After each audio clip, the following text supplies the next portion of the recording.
जगन्नाथ पिलामाने तुम मन को संस्कृत शिक्षायतन प्रकोष्ठ को स्वागत। पिलामाने आज आमे नवम श्रेणी संस्कृत बही रे थिबा सत्यम एई गद्यर संपूर्ण ओडिया गल्पटी शुणिबा। आस ताले आरंभ करिबा। पिलामाने एइटी एकदा नामक गल्परू आसी अछि। ताहले देखो गल्पटी केमती अछि। अन्य एक दिन जेजेमा बारंडारे बसिकरी जप करुथांती। फूल मजा तकिया निकटरे बसी तांको मुह को चाही थाए। माधव टिके विरक्त होई कहिला, जेजेमा कौन हमको गप सुनाइब नहीं? काहेकि समाप्त करुना हो? जेजेमा पूर्व भली धीरे बसिले, कंठ परिष्कार कले, खाई मारी आरंभ कले। जेजेमा खाई मारी आरंभ कले।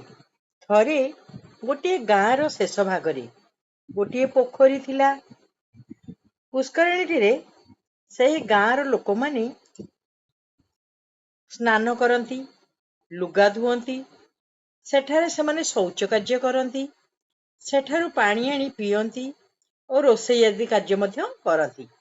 सेठारे गाई मेंढा सेही पोखरीर चारि पाखरे नाना प्रकार गछ रहिछि। केतेक गछ कूल को लागी रहिछि। पोखरीर अन्य पटे गोटे आश्रम थाए। सेठारे जणे मुनि रुहंती। से मध्य तर्पण आदि कर्म सेठारे ही करती, किंतु सबुबेले असंतुष्ट हुअंती। थरे मुनि चिंता कले, किपरि गाँ लोक मानकु मु बुझाइबी? बारंबार उपदेश देले मध्य एमाने केही शुणंती नहीं। तेणु मुनि चिंतामग्न थांती। एही समय रे कौनसी गोटे बालक को समस्ते गाँर लोक माने मारु थांती। बालकटी कांदु थाए एवं एहा देखी मुनि सेठाकू गले एवं पचारिले, काहेकि तुमे माने बालकटी को मारुछ?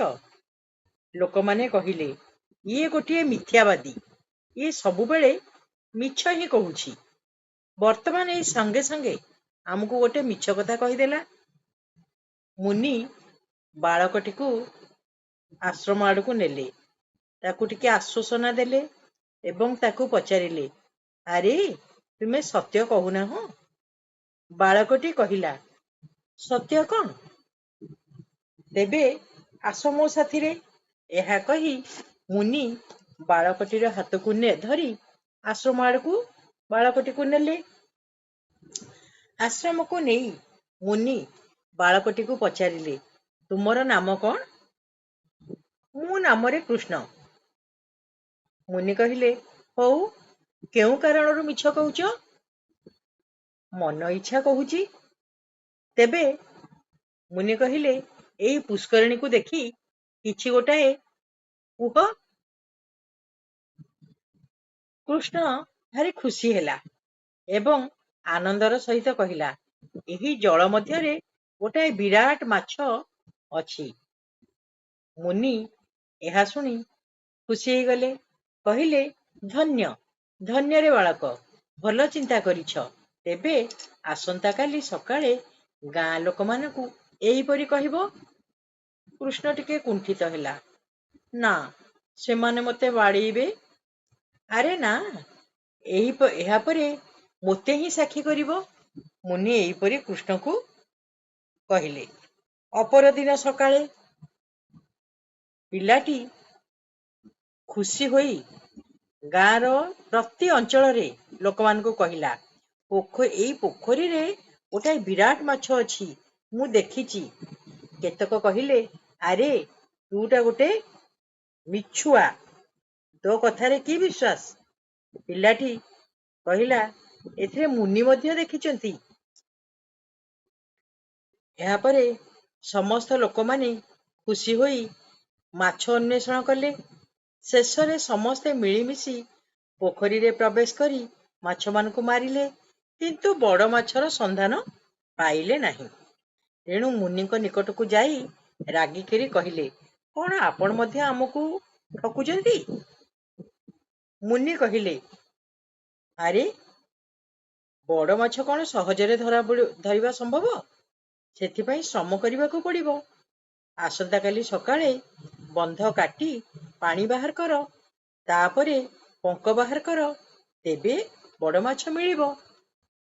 ସେହି ରାତିରେ ଲୋକମାନଙ୍କୁ ଆଉ ନିଦ ନଥାଏ। ସେମାନେ ସମସ୍ତେ ସକାଳୁ ଆସି ପ୍ରଥମେ କୂଳରେ ଥିବା ଗଛଗୁଡ଼ିକୁ କାଟିଦେଲେ, ତାପରେ ବନ୍ଧ କାଟି ଜଳ ନିଷ୍କାସନ କଲେ ଏବଂ ପରେ ସମସ୍ତେ ଏହିଭଳି ଭାବରେ କିଛି ଦିନ କରିବା ପରେ ପଙ୍କ ଉଦ୍ଧାର କରି ପୋଖରୀକୁ ଗଭୀର କରାଗଲା ଓ ପଙ୍କ ଆଣି ଶସ୍ୟ କ୍ଷେତ୍ରରେ ଦେଲେ। ଏହିପରି ଖରା ଦିନ ଆସିଲା। ହଠାତ୍ ବର୍ଷା ହେଲା ଏବଂ ପୁଷ୍କରିଣୀରେ ପାଣି ପୂର୍ଣ୍ଣ ହେଲା। ନିର୍ମଳ ଜଳକୁ ଦେଖି ସମସ୍ତେ ଖୁସି ହେଲେ ଏବଂ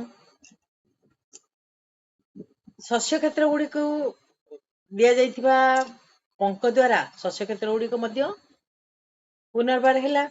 ନିର୍ମଳ ପାଣି ଦେଖି ସମସ୍ତେ ଖୁସି ହୋଇ ସମସ୍ତେ ପରସ୍ପର ମଧ୍ୟରେ କୁହାକୁହି ହେଲେ ଯେ ଏହା ପରଠାରୁ ଯଦି କେହି ପୁଷ୍କରିଣୀକୁ ଦୂଷିତ କରିବ, ସେ ନିଶ୍ଚିତ ଭାବରେ ଦଣ୍ଡନୀୟ ହେବ। ଏହିପରି କିଛି ଦିନ ଗଲା। ମୁନି ବାଳକଟିକୁ ଡାକି କହିଲେ, ଆରେ କୃଷ୍ଣ, ସତ କଣ ଜାଣିଛ କି? ନା, ଜାଣିନି। ରେ, ସତ କହିବା ଦ୍ୱାରା କେବଳ ସତ୍ୟ ହୁଏ ନାହିଁ, ଯାହା କଲ୍ୟାଣକର କଥା ତାହା ମଧ୍ୟ ସତ୍ୟ ହୁଏ। ଏହାପରେ ଜେଜେମା ପୁଲମଜାକୁ ବୁଝାଇଲେ, ଆମ ଶାସ୍ତ୍ରରେ ଅଛି, ସତ କଥା ମଙ୍ଗଳକର। ମଙ୍ଗଳକର ହେଲେ ମଧ୍ୟ ସତ୍ୟଠାରୁ ମଧ୍ୟ ହିତ ହୋଇପାରେ। ଯାହା ହିତକର ତାହା ହିଁ ସତ୍ୟ। ଏହା ହେଉଛି ମୋର ମତ।